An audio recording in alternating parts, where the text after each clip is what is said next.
بسم الله الرحمن الرحيم. أشكركم على إتاحة الفرصة للقاء والحوار. بسم الله الرحمن الرحیم. له تاسو څخه ډیره زیاته مننه چې د لیدنې او مرکې وخت مو راکړه. ګرانو اسلامي هیواد افغانستان ته درته ښه راغلاست وایو او دا ستاسې په څیر د ټولو علماو وطن دی. حریت رسنیزه شبکه په خپلواک هیواد افغانستان کې د مسلمانانو د علماو نړیوالې اتحادیې مشرتابه ته ښه راغلاست وایي او خوښ یو چې له تاسو سره مرکه ترسره کوو. على أرض أفغانستان الحرة. بارك الله فيكم. په افغانستان کې څه د پاسه د 2 کلونو په تیریدو د اشغالګرو امریکایانو له ماتې وتلو وروسته د اسلامي امارت د سیاسي حاکمیت تجربې او په هیواد کې د اسلامي نظام اعلان ته په کوم نظر ګورئ؟ بسم الله الرحمن الرحيم.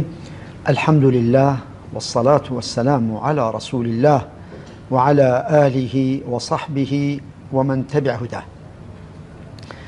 قبل أن أجيب على هذا السؤال الجيد، مخکې له دې چې د ښکلي سوال ته ځواب ووایم، غواړم د اسلامي امارت امیر حفظه الله، وزیرانو، رئیس الوزراء، علماو، ګران خوږ او ورور افغان ولس ته د مننې او شکر مراتب وړاندې کړم.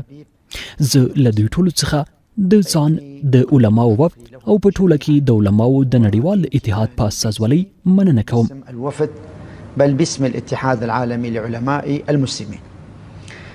أيضا قبل أن أجيب، مخکې له دې چې ځواب ته راشم، غواړم تاسې ښاغلو ته د رسنیو اهمیت او ارزښت بیان کړم. دا چې ماته مو فرصت راکړ، منندوی مو یم. دا ځکه چې الله تعالی رسنی جهاد ته ستر جهاد ویلی دی.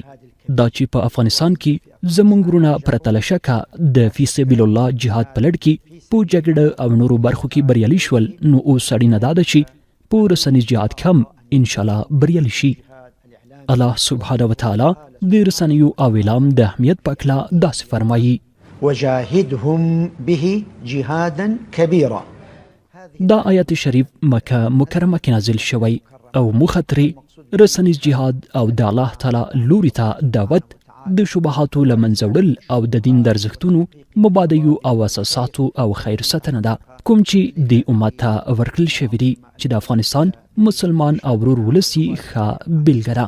بعد ذلك حقيقة نحن في الاتحاد العالمي لعلماء المسلمين، تر دې وروسته موږ د علماو په نړیوال اتحاد کې چې د الله په فضل سره تر 100,000 یا 100,000 د امت علما او 4 پورې د علماو بېلابېلې ټولنې چې مختلف اندونه لري، خو په اصولو ثوابتو کې ټول سره یو دي، غړیتوب لري. مختلفة جدا في مشاربها ربما، ولكنها متفقة في ثوابتها، وموجودون والحمد لله الآن.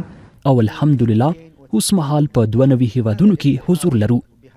په حقیقت کې د اتحاد په خپل ټول پراخ جوړښت سره په اشغالګرو د افغان ورونو د بریا هرکلی وکړ.